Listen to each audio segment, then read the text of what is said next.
جاتی تو اس کا علاج کا آپ نے طریقہ بتایا کہ اگر کسی شخص کی نظر کسی کو لگ جائے اور نظر بد کا لگنا حق ہے، یاد رکھی، کسی کو آپ نے دیکھا اور اللہ کی تعریف نہ کی اس پر تو اس کو نظر لگ جاتی ہے، ٹھیک ہے؟ حتیٰ کہ آپ نے فرمایا اگر پہاڑ کے اوپر بھی پتھر ہو اور کوئی اس کو نظر لگائے تو وہ اس نظر کی وجہ سے نظر بد سے نیچے گر کے چورا ہو جاتا ہے۔ اور اللہ کے رسول صلی اللہ علیہ وسلم نظر بد کے تعلق سے فرماتے ہیں اور کہتے ہیں کہ نظر بد جو برحق ہے، اگر کوئی چیز تقدیر پر سبقت پا لے جانے والی ہوتی تو نظر بد ہی ہوتی، مسلم کی روایت۔ تقدیر پر اگر کوئی چیز سبقت پاتی تو نظر بد ہے۔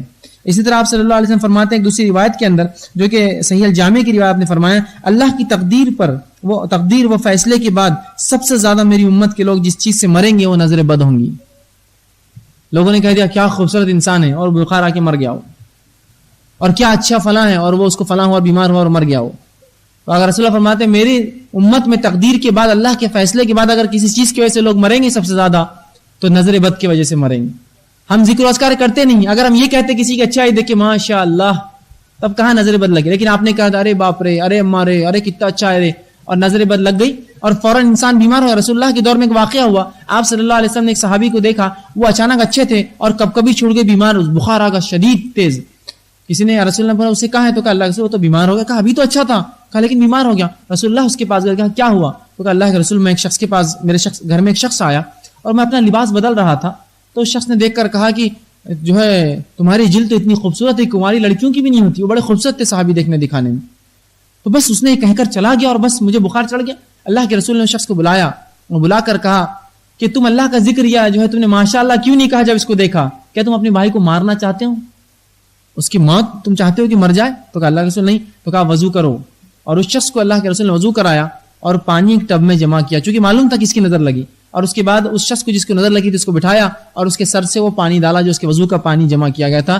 یہ ہے شرعی علاج نظر بد کا۔ اب ہمارے پاس کسی کو نظر لگ جائے تو کیا کرتے ہیں؟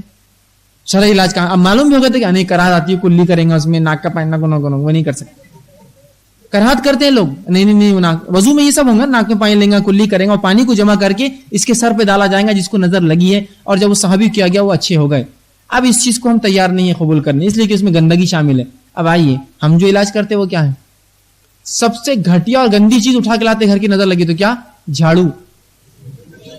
میں سمجھتا ہوں ناک میں پانی لینا اور کلی سے زیادہ گندی ہے وہ، اور اس کو لے کر آگے پیچھے کچھ پلٹو ہو گئی جاؤ، وہ غلاظت کو آپ اس کے پاس گھما کر اور بیماری میں اس کو ملوث کریں گے اس جھاڑو سے۔ اور سبحان اللہ، جس شریعت کا رب اللہ ہو اس کی امت جھاڑوؤں سے شفا طلب کرے، اس سے بدبخت اور بیوقوف تو کوئی نہیں ہو سکتا۔ جس کا رب اللہ ہو جو شفا دینے والا، اس سے بدبخت قوم نہیں ہے کوئی جو جھاڑوؤں سے علاج طلب کرے، جبکہ اس کا نبی بتا رہا ہو طریقہ کیا ہے تم یہ لو۔ لیکن ہمارا مسئلہ یہ ہو گیا کہ ہم کو بکریاں اور بھیڑ پسند نہیں آتی کوئی تحفے میں، ہم لوگ چاہتے کتا دو ہمیں تحفے میں۔ ہوتا ہے نا کہ بکریاں اور بھیڑ فائدہ دیتی ہے لیکن ایک پالنے کو اس کے کتا ہوتا ہے سنبھالنے کو۔ اب انسان کو کہے کہ بھائی بھیڑ لے جاؤ بکری لے جاؤ نفع ہوگا، بولتا نہیں مجھے وہ نہیں چاہیے، مجھے کتا بڑا پسند آ رہا ہے۔ ایک بری چیز پسند آتی ہے ہم کو، اچھائیاں موجود ہے جبکہ یہ شرعی علاج ہے، اور نہ معلوم ہو تو سورہ فلق اور سورہ ناس پڑھ کر دم کیجیے، یہ علاج ہے نظر بد کا۔ تو یہ علاج کیجیے نظر بد کا، ٹھیک ہے۔